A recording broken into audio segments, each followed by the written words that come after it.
Hello student, I am Vibha from Saint Xavier's school and today आज हम पढ़ेंगे chemical reaction and equation के बारे में। ठीक है, so before starting the chapter let us discuss about the previous term which will use in this chapter. Okay, ये chapter start करने के पहले इसमें क्या क्या टर्म यूज़ होंगे उसके बारे में एक बार देख लेते हैं। सो ठीक है,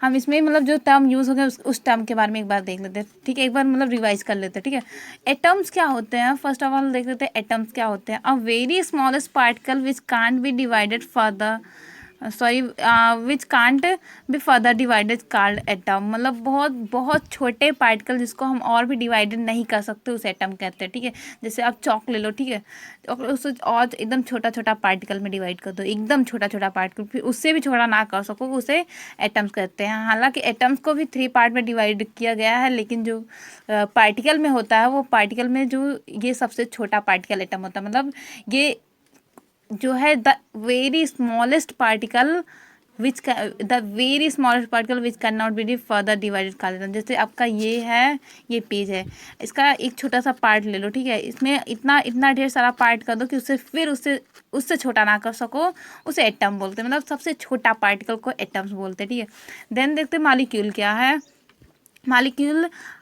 molecule is a general group of two a most atoms that are chemically bonded together. Molecule जो होता है ये जनरली 2 या 2 से अधिक एटम्स के ग्रुप होते हैं, उनको जो केमिकली एक दूसरे से केमिकली बॉन्डेड होते हैं, एक दूसरे से केमिकली अटैच होते हैं, उन्हें हम मॉलिक्यूल कहते हैं। ठीक है, फॉर एग्जांपल आपका H2O2 Cl2, ये आपका इसमें 2 हाइड्रोजन है ना, एक केमिकल बॉन्ड से दोनों अटैच हैं।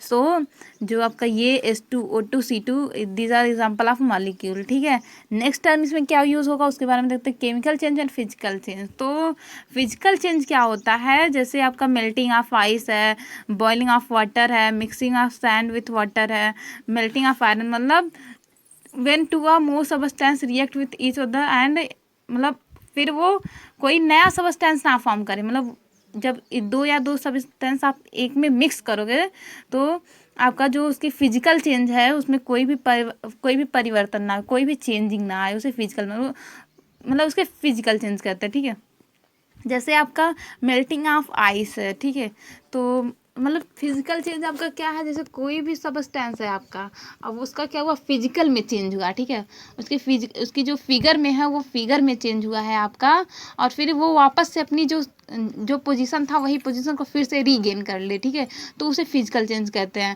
जैसे मेल्टिंग ऑफ आइस है, तो इसमें क्या है, इस आइस क्या है, एक आपका एक सॉलिड स्टेट में रहता है, एक क्यूब स्टेट में रहता है आइस। ठीक है, लेकिन जब वो आप उसे थोड़ा सा गर्म प्लेस पे रख दोगे तो वो देखोगे आप धीरे धीरे वो मेल्ट होके वाटर में, मतलब लिक्विड, सॉलिड से वो किस में कन्वर्ट हो रहा है, वो सॉलिड से लिक्विड में कन्वर्ट हो रहा है। मतलब आपका उसके फिजिकल चेंज में चेंजिंग आ रहा है, उसके स्टेट में चेंजिंग आ रहा है। ठीक है, फिर उसी वाटर को फिर आप जब फ्रीज में रखोगे, उसे कम टेम्परेचर पे फ्रीज करोगे, फिर से वो आइस बन जाएगा। मतलब जो उसकी पोजीशन थी फिर से वो रीगेन कर लिया अपना पोजीशन। ठीक है, इसमें क्या होता है, ये जब रिएक्ट करते हैं तो फिर से अपनी पोजीशन रीगेन कर लेते हैं। ठीक है, और इसमें जो नया सबस्टेंस तो फॉर्म होता है, लेकिन उसकी सिर्फ फिजिकल में चेंज होती है, और फिर उसके बाद उसे रिवर्स करोगे तो फिर वही जो जिस स्टेट में था उसी स्टेट में आपको फिर मिल जाएगा।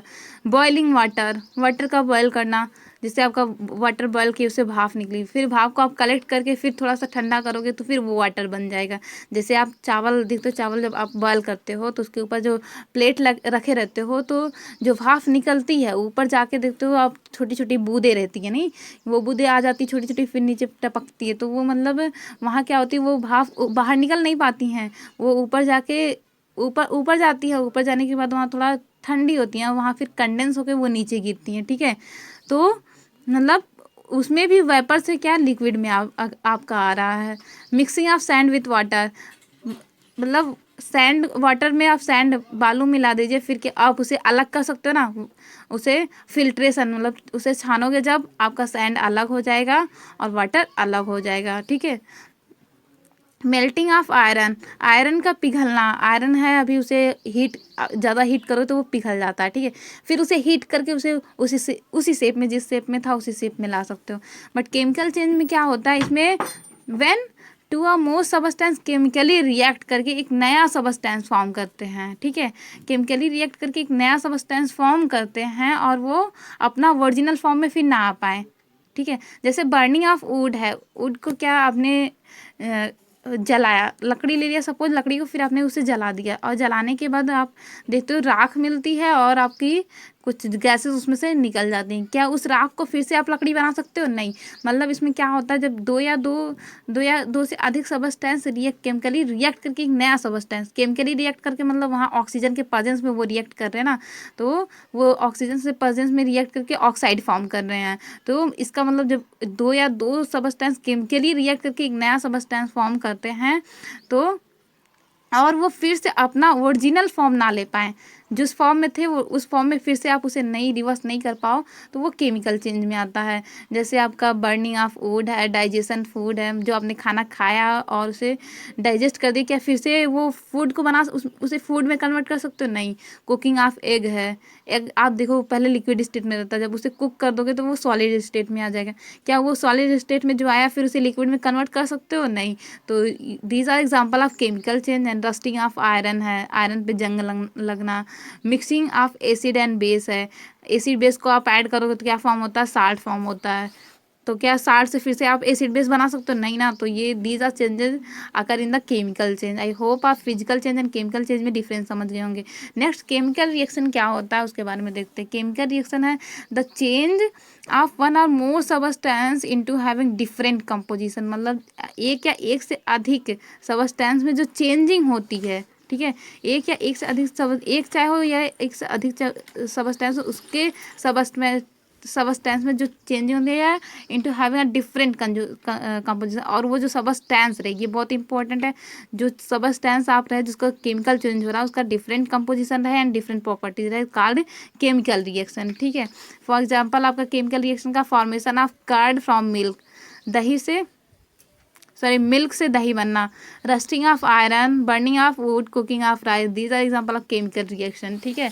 सो ये आप कुछ आपके जो रिएक्शन डेली लाइफ में केमिकल चेंजेस होते हैं आपके डेली लाइफ में, उसके बारे में यहाँ दिया गया है। Milk is left at room temperature during the summer में आप जब मिल्क को रूम टेम्परेचर पे छोड़ देंगे तो थोड़ी देर बाद आप ऑब्जर्व करेंगे कि जो मिल्क था उसमें कुछ सॉलिड स्टेट आ गए हैं, मतलब वो कुछ जम गए हैं मिल्क। तो क्या जो वो फट गए हैं दूध, क्या फिर से जैसा वो था वैसे उसे कन्वर्ट कर सकते हो? नहीं ना। तो ये जो आपका दही से दूध का जो दही में जम जाता है वो आपका केमिकल चेंज में आता है, ठीक है। आयरन तवा pan nail is left exposed to the humid atmosphere, मतलब नमी वाले एटमॉस्फेयर पे आप आयरन तवा और आयरन नेल, आयरन का चाहे कोई भी सब्सटेंस हो, आप अगर नमी वाले एटमॉस्फेयर में रख देंगे तो आप ऑब्जर्व करोगे थोड़ी देर बाद कि जो आपका वो आयरन का मटेरियल था उस पर जंग आ गई है। क्या जो जंग आई है फिर से क्या उस जंग को रिमूव करके फिर से जो था सेम वही ला सकते हो? नहीं ना। तो मतलब ये भी आपका क्या है? केमिकल रिएक्शन, केमिकल चेंज में आ रहा। Grapes get fermented, food is cooked, ठीक है। जैसे जब आपका ग्रेप्स सड़ जाता है, खाना बन जाता है, ये सब आपके क्या जो अपने चावल जो आपने सब्जी से हरी हरी सब्जियों से उसका सब्जी बनाया, क्या वो फिर से उसी में कन्वर्ट, हरी हरी पत्तियों में कन्वर्ट कर सकते हो? नहीं ना। और ग्रेप्स का अंगूर का सड़ जाना, क्या वो सड़ गया, क्या फिर से उसे ताज़ा अंगूर ला सकते हो? नहीं ना। तो क्या ये सारी चेंजिंग जो है आपकी केमिकल चेंजिंग में आती हैं, ये केमिकल रिएक्शन के थ्रू ये चेंजेस होते हैं, ठीक है। Food get digested in our body, we respire, ये सारे आपके क्या केमिकल चेंजिंग में आते हैं एंड कुछ प्रोसेस के थ्रू, ठीक है। जैसे यहाँ एक एग्जांपल लेके आपको बताया भी गया है कि अगर आप मैग्नीशियम रिबन लो, उसे जब आप बर्न करोगे मैग्नीशियम रिबन को तो आप क्या ऑब्जर्व करोगे कि वो जो है उसकी राख नीचे आपको मिलेगी, ठीक है। मैग्नीशियम रिबन को जब आप बर्न करोगे तो आपको एक ऐश मिलेगी मैग्नीशियम, जिसे क्या कहते हैं, वो मैग्नीशियम आपका ऑक्सीजन से रिएक्ट करके मैग्नीशियम ऑक्साइड फॉर्म करता है। ये ऐश जो है इसी को क्या बोलते हैं? मैग्नीशियम ऑक्साइड बोलते हैं, ठीक है। और इन रिएक्शन में मतलब जिसकी ज़रूरत पड़ती है, जो मेन रोल होता है, जिसका मतलब जो रिएक्टेंट होते हैं, जैसे आपका ऑक्सीजन है, फ्यूल है, इग्निशन है, इग्निशन सोर्सेज है, और आपका ये अगर ये सब ना हो तो ये आपका बर्न ना हो, अगर ऑक्सीजन ना हो एनवायरनमेंट में तो आपका बर्न ना हो, तो ये सारे एज अ रिएक्टेंट वर्क करते हैं, ठीक है। तो एंड नेक्स्ट हम देखते हैं सेकेंड एक्टिविटी के बारे में। सेकेंड एक्टिविटी क्या है? Take a lead nitrate solution in a test tube. एक लेड नाइट्रेट सोल्यूशन लीजिए टेस्ट ट्यूब में, ठीक है। फिर उसमें add potassium iodide to this, और उसमें पोटेशियम आयोडाइड ऐड करिए, ठीक है। What do you observe? आपने लेड नाइट्रेट मतलब लेड नाइट्रेट का आपने एक सोल्यूशन लिया और उसमें पोटेशियम आयोडाइड ऐड किया, ठीक है। आपने क्या किया? लेड नाइट्रेट का सोल्यूशन लिया, उसमें पोटेशियम आयोडाइड ऐड किया, तो आपने क्या ऑब्जर्व किया कि आपका क्या फॉर्म हो रहा है? When potassium iodide solution is added to a lead nitrate solution, the yellow insoluble precipitate of lead iodide, ये जो आपका लेड आयोडाइड और आपका aqueous solution of potassium nitrate form होगा, ठीक है।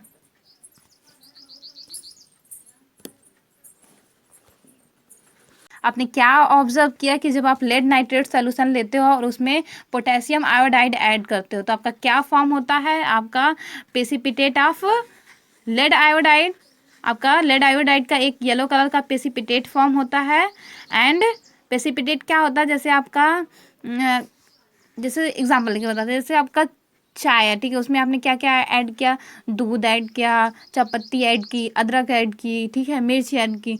तो जब आप उस चाय को उसमें कुछ कुछ तो है, जैसे आपका शुगर था, वो चीनी जो आपने ऐड किया वो तो मिल गए, फिर वो आप जब फिल्टर करोगे, उसे छानोगे, तो क्या आप चीनी पाओगे? नहीं पाओगे ना। फिर आपने उसमें से क्या पाओगे? आपका जो बचे हुए सबस्टेंस, जैसे आपका चायपत्ती बचेगी, उसमें अदरक बचेगा, तो वो जो बचा हुआ सबस्टेंस छानने के बाद बचता है उसे प्रेसिपिटेट कहते हैं, ठीक है। ये कण होते हैं। तो आप जब आप पोटेशियम नाइट्रेट में लेड नाइट्रेट में आप पोटेशियम आयोडाइड ऐड करते हो तो आपको क्या ऑब्जर्व मिला कि आपको पोटेशियम लेड आयोडाइड मिला, जो येलो कलर का एक प्रेसिपिटेट है, और पोटेशियम नाइट्रेट मिला, ठीक है। क्या क्या फॉर्म? ये aqueous solution of potassium nitrate form हुआ एंड लेड आयोडाइड फॉर्म हुआ, ठीक है। सो नेक्स्ट एक्टिविटी हम देखते हैं। नेक्स्ट एक्टिविटी क्या है? Take a few zinc granules in a conical flask और टेस्ट ट्यूब। एक कुछ मतलब जिंक लीजिए, जिंक ग्रैनुलस लीजिए, और उसमें आप एक मतलब टेस्ट ट्यूब या कॉनिकल फ्लास्क में, आप चाहे टेस्ट ट्यूब में लीजिए चाहे कॉनिकल फ्लास्क में, जिंक ग्रैनुलस लीजिए, और उसमें क्या? Add dilute hydrochloric acid and sulphuric acid. Dilute क्या होता है ये मैंने एसिड बेस एंड साल्ट में बताया था, यहाँ नहीं बताऊंगी। अगर आपको फिर से देखना तो आप उसमें एसिड बेस एंड साल्ट में देख सकते हो, ठीक है। जिसमें वाटर की अमाउंट ज़्यादा होती है उसे डाइल्यूट एसिड बोलते हैं, ठीक है। सो आप जिंक ग्रैनुलस लीजिए और उसमें ऐड कीजिए हाइड्रोक्लोरिक और सल्फ्यूरिक, चाहे हाइड्रोक्लोरिक एसिड ऐड कीजिए या फिर सल्फ्यूरिक एसिड ऐड कीजिए, ठीक है। फिर आप क्या ऑब्जर्व करेंगे? Handle the acid with care, और इसे केयर के साथ हैंडल कीजिए, ठीक है। और इसे जब भी ये आप करें तो इस ग्लास लगा के, मतलब ये जब करें तो आप चश्मा लगा के करें, अदरवाइज आपके आइस के लिए हार्मफुल हो सकता है, ठीक है। What do you observe anything happening around the zinc granulars? Does the conical flux of test tube is there in change? आपने क्या क्या लिया? when जिंक ग्रैनुलस में जब आप हाइड्रोक्लोरिक एसिड ऐड करेंगे, जैसे ये टेस्ट ट्यूब है, आपने क्या लिया? जिंक ग्रैनुलस लिया, इसमें हाइड्रोक्लोरिक ऐड किया, तो आप क्या क्या ऑब्जर्व करोगे? जिंक जो होता है वो आपका बहुत ही एक्टिव मेटल होता है, ठीक है।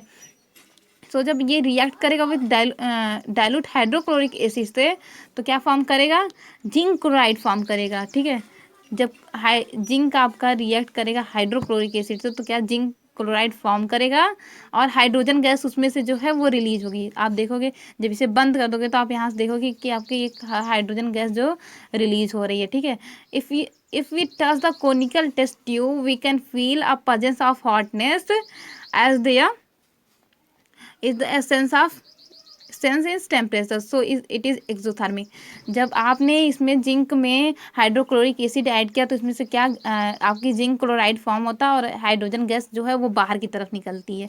और इसी की जब आप ढक दोगे तो आप क्या फील करोगे कि आपका जब इसे बाहर से टच करोगे इसके आसपास इस कोनिकल फ्लास्क को, यहाँ कोई भी हीट नहीं दे रहे हो आप, कोई भी हीट नहीं दे रहे हो, बट फिर भी जब आप इसे टच करोगे तो आप यहाँ गर्म महसूस करोगे, ठीक है, थोड़ा सा हॉटनेस फील करोगे। तो जो ये क्या है आपका गर्म हो रहा है, हम बताए थे कि अगर आपका हीट निकल रही है, हीट निकल रही है आपकी कोई भी रिएक्शन में से, आप हीट नहीं दे रहे फिर भी वहाँ से हीट निकल रही है, तो उसको उस प्रोसेस क्या क्या बोलते हैं, एक्सोथर्मिक। और वही अगर हीट ले रही है अपना कोई भी सब्सटेंस बनाने में तो उसको क्या बोलते हैं, इंडोथर्मिक। जैसे आपका आइस क्यूब है ना, उसे पिघलने के लिए क्या, जब वो पिघलता है तो उसमें हीट की ज़रूरत पड़ती है, बिना हीट, जैसे ये आइस क्यूब है, ठीक है, इसमें जब तक हीट सन रेज नहीं पड़ेगी, इसे हीट नहीं मिलेगा तब तक वो पिघलेगी नहीं, ठीक है। तो जो आपकी आइस क्यूब है ये कैसी रिएक्शन है, ये एक्सोथर्मिक है कि इंडोथर्मिक? तो आपका आइस क्यूब में आपके जो रिएक्शन हो रहा है ये इंडोथर्मिक हो रहा है, क्योंकि इसमें हीट की वो हीट ले रहा, और हीट यही जब बाहर निकलती है तो उसको बोलते हैं एक्सोथर्मिक, ठीक है। सो आई होप आप लोग ये एक्टिविटी समझ गए होंगे। नेक्स्ट हम देखते हैं केमिकल इक्वेशन के बारे में, ठीक है। केमिकल इक्वेशन क्या होता है, जैसे आपने डिस्क्राइब किया जब मैग्नीशियम रिबन को आपने बर्न किया, when magnesium ribbon in burned oxygen, magnesium ribbon को जब आपने ऑक्सीजन में बर्न किया तो वो कन्वर्ट हो जाता है मैग्नीशियम ऑक्साइड में, ठीक है। This description of a chemical reaction in a sentence form a quite long. इसी डिस्क्रिप्शन, आप इसी रिएक्शन को एक सेंटेंस में लिखेंगे कि when magnesium react with oxygen then it form a magnesium oxide. एक बड़ा सा आपका एक लंबा सा क्वाइट लॉन्ग फॉर्म लेगा आपका, ठीक है। बट इसी को जब आप एक शॉर्टर फॉर्म में नोट करते हैं, जो आपका यही रिएक्शन आप शॉर्टर फॉर्म में रखते इस तरह इसे रिप्रेजेंट करते हो, तो इसे इस सिंपलेस्ट वे को ही क्या बोलते हैं, आपका वर्ड इक्वेशन और केमिकल इक्वेशन बोलते हैं, ठीक है। जैसे आपने मैग्नीशियम प्लस ऑक्साइड लिखा, इसमें आपने एरो से इंडिकेट किया क्या फॉर्म हुआ, मैग्नीशियम ऑक्साइड। इसमें जो रिएक्टेंट होते हैं, रिएक्टेंट क्या होते हैं, मतलब जो the substance that undergoes chemical change in reaction, ऐसे सबस्टेंस जो केमिकल चेंज में जाते हैं, केमिकल चेंज में जो आकर करते हैं, मतलब केमिकल चेंज में जो जाते हैं उनको क्या बोलते हैं, रिएक्टेंट बोलते हैं, ठीक है। जैसे मैग्नीशियम एंड ऑक्सीजन है आपका, ये रिएक्टेंट है। तो that substance the substance that undergoes chemical change का रिएक्टेंट, और प्रोडक्ट क्या होता है, और यही जो सबस्टेंस रिएक्ट करके एक नया सबस्टेंस फॉर्म करता है उसको क्या बोलते हैं, प्रोडक्ट बोलते हैं, ठीक है। हम रिएक्टेंट को हमेशा लेफ्ट साइड पे लिखते हैं, एंड प्रोडक्ट को हमेशा राइट साइड पे लिखते हैं और एक एरो के साथ इंडिकेट करते हैं। और जो सबस्टेंस रिएक्टेंट में ऐड हुआ उसे हम प्लस के साइन के साथ इंडिकेट करते हैं। तो केमिकल रिएक्शन आप कैसे लिखोगे, जो रिएक्टेंट आपका जो यूज हुआ है उसमें प्लस साइन के साथ आप करोगे, फिर उसके बाद एक एरो से इंडिकेट करोगे क्या फॉर्म हुआ है, ठीक है, प्रोडक्ट में क्या फॉर्म हुआ है। सो केमिकल रिएक्शन जो होता है ये एक शॉर्ट टर्म होता है किसी भी लॉन्ग टर्म को रिएक्शन को लिखने में, ठीक है। ऐसे आप इसे वर्ड में लिखते तो एक लॉन्ग फॉर्म लेता, बट जो यही शॉर्ट फॉर्म में हम लिखते हैं उसको क्या बोलते हैं, केमिकल रिएक्शन, ठीक है। नेक्स्ट हम देखते हैं writing a chemical equation, chemical equation को कैसे लिखते हैं, ठीक है। सो is there any other shorter way to representing chemical equation? Chemical equation can be made more concise and useful if use formula instead of the word. इसमें आपने क्या किया, केमिकल जैसे आपने वर्ड मैग्नीशियम एक वर्ड, ऑक्सीजन वर्ड से लेके आपने इसका एक इक्वेशन बनाया, बट इसी को और भी शॉर्टर फॉर्म में आप लिख सकते हो इसी का फार्मूला करके। जैसे आप इसको रिप्रेजेंट करने के लिए केमिकल फार्मूला ले लीजिए आप मैग्नीशियम का, ऑक्सीजन का और मैग्नीशियम ऑक्साइड का, फार्मूले के थ्रू जब रिप्रेजेंट करते हैं तो केमिकल इक्वेशन और भी शॉर्टर हो जाता है, ठीक है। सो इसमें जो है आपका count and compare the number of atom of each element on the LHS side and RHS side of the arrow, ठीक है। If is the number of atom of each element has the same both side. अगर अब फिर इसमें क्या करेंगे आप, इसमें जो जितने भी एटम जैसे मैग्नीशियम है, ऑक्सीजन है, तो आप क्या करो इसमें, जब आप इसी को काउंट करोगे, एक एक एटम को काउंट करोगे दोनों साइड, जब इन्हीं दोनों साइड में आप देखो ऑब्जर्व करोगे कि मैग्नीशियम, जितने नंबर ऑफ मैग्नीशियम है उतना ही ऑक्सीजन का भी है, तो आप ऑब्जर्व करोगे कि जो है आपका जो रिएक्शन है वो बैलेंस फॉर्म है। ठीक है, अगर ये आपका number of magnesium is not equal to मतलब अगर जितना एटम आपका लेफ्ट साइड में है उतना ही राइट साइड में आपका नहीं है, तो आप क्या ऑब्जर्व करोगे कि जो इक्वेशन है वो अनबैलेंस्ड है। ठीक है, मतलब इसमें क्या होना चाहिए कि जो आपका जितना मास इधर हो कोई भी एटम का, उतना मास आपका प्रोडक्ट साइड में भी होना चाहिए, तो आपको वो बैलेंस इक्वेशन बोलते हैं। अगर आपका यही जितना मास इधर ना, जैसे इधर 2 kg आपका मैग्नीशियम है और इधर 1 kg है, तो आपका ये अनबैलेंस्ड रिएक्शन, अनबैलेंस्ड इक्वेशन बोलेगा। ठीक है, तो बैलेंस केमिकल इक्वेशन क्या होता है, recall the law of conservation of mass that you studies in class 9th में आपने law of conservation of mass पढ़ा था। उसमें क्या पढ़े थे आप, क्या पढ़े थे, मास can neither be created not destroyed in a chemical reaction. Chemical reaction में जो मास होते हैं वो ना ही क्रिएट किए जाते हैं और ना ही डिस्ट्रॉय किए जाते हैं, बल्कि जो जितना मास आपका रिएक्टेंट में होता है उसे केमिकली रिएक्शन में आपको उतना ही मास आपको प्रोडक्ट में भी मिलता है। तो आपने इसमें लॉ ऑफ कंजर्वेशन में क्या पढ़ा था, mass can neither be created nor be destroyed in a chemical reaction, so that is a total mass of the element present in the product of a chemical reaction has to be equal to the total mass of element present in the reactant. मतलब आपका जितना मास आपका product में present है उतना ही मास अगर आपका reactant, मतलब जितना मास आपका प्रोडक्ट का है उतना ही मास आपका रिएक्टेंट का है, देन आपका जो रिएक्शन है उसे कह सकते हो कि वो आपका बैलेंस्ड केमिकल इक्वेशन है। ठीक है, सो in other words the number of atom of each element remain the same before and after the chemical reaction। मतलब जितने भी नंबर ऑफ एटम है एलिमेंट के, जितने भी number of element of each element जितने हैं, अगर वो केमिकल रिएक्शन के पहले और बाद में सेम है तो आप उसे क्या कह सकते हो, बैलेंस्ड केमिकल इक्वेशन। जैसे आपका देखिए यहाँ जिंक सल्फेट, जिंक है और सल्फ्यूरिक एसिड ऐड किया गया, आपका फॉर्म क्या हुआ, zinc sulphate plus hydrogen gas release हुई। ठीक है, तो आप यहाँ क्या ऑब्जर्व कर रहे हो, आपने जिंक लिया और सल्फ्यूरिक एसिड लिया, तो आपका जिंक सल्फेट एंड आपका H2O गैस रिलीज हो रही है। तो इसी को एक टेबल में रिप्रेजेंट करके देखते हैं। जैसे आपने एलिमेंट क्या क्या लिया, जिंक लिया, हाइड्रोजन लिया, सल्फर लिया, ऑक्सीजन लिया। ठीक है, तो आप ये चार, इसमें ये चार आपके एलिमेंट यूज हुए हैं, क्या क्या यूज हुए हैं, zinc, hydrogen, sulphur and oxygen. So आप देख रहे हो कि number of atom in reactant में कितने नंबर ऑफ एटम है और number of atom in product. So number of atom in reactant में जिंक, रिएक्टेंट आपका लेफ्ट साइड का होता है, तो इसमें कितने नंबर ऑफ जिंक है, आप देख रहे हो सिर्फ एक है। ठीक है, तो number of atom in reactant of zinc कितने हैं, एक है। रिएक्टेंट में जिंक का जो नंबर ऑफ एटम है वो एक है। ठीक है, और आप फिर देखते हैं कि प्रोडक्ट में जिंक का कितना एटम है, तो प्रोडक्ट में आपके देखोगे इसमें भी सिर्फ एक ही जिंक यूज हुआ है। ठीक है, फिर नेक्स्ट हम हाइड्रोजन देखते हैं, हाइड्रोजन H2, मतलब यहाँ दो हाइड्रोजन आपका यूज हुआ है, मतलब आपका रिएक्टेंट में कितना, 2 हाइड्रोजन यूज हुआ है, आपका प्रोडक्ट में भी देखिए H2 है, मतलब दो हाइड्रोजन आपका प्रोडक्ट में भी है। और आपका सल्फर कितना है, आप सल्फर देख रहे हो यहाँ सिर्फ एक सल्फर है, यहाँ भी सिर्फ एक सल्फर है, तो सल्फर एक यूज हुआ आपका रिएक्टेंट में भी प्रोडक्ट में भी। और ऑक्सीजन देख रहे हो आप, आपका ऑक्सीजन यहाँ आपका रिएक्टेंट में भी देखिए ऑक्सीजन 4 है और आपका और प्रोडक्ट में भी रिएक्टेंट ऑक्सीजन 4 है। मतलब आप देख रहे हो इसमें क्या ऑब्जर्व कर रहे हो कि जो जितने एलिमेंट आपके जो रिएक्टेंट में है सेम एलिमेंट उतने ही एलिमेंट आपका प्रोडक्ट में है। तो जो ये आपका कोई भी वेरिएशन नहीं है एटम में, इसी को क्या बोलते हैं, आपका बैलेंस केमिकल इक्वेशन। आई होप आप बैलेंस केमिकल इक्वेशन समझ गए होंगे। अब इसे बैलेंस कैसे करते हैं हम नेक्स्ट चैप्टर में आपको बताएंगे। Now bye everyone.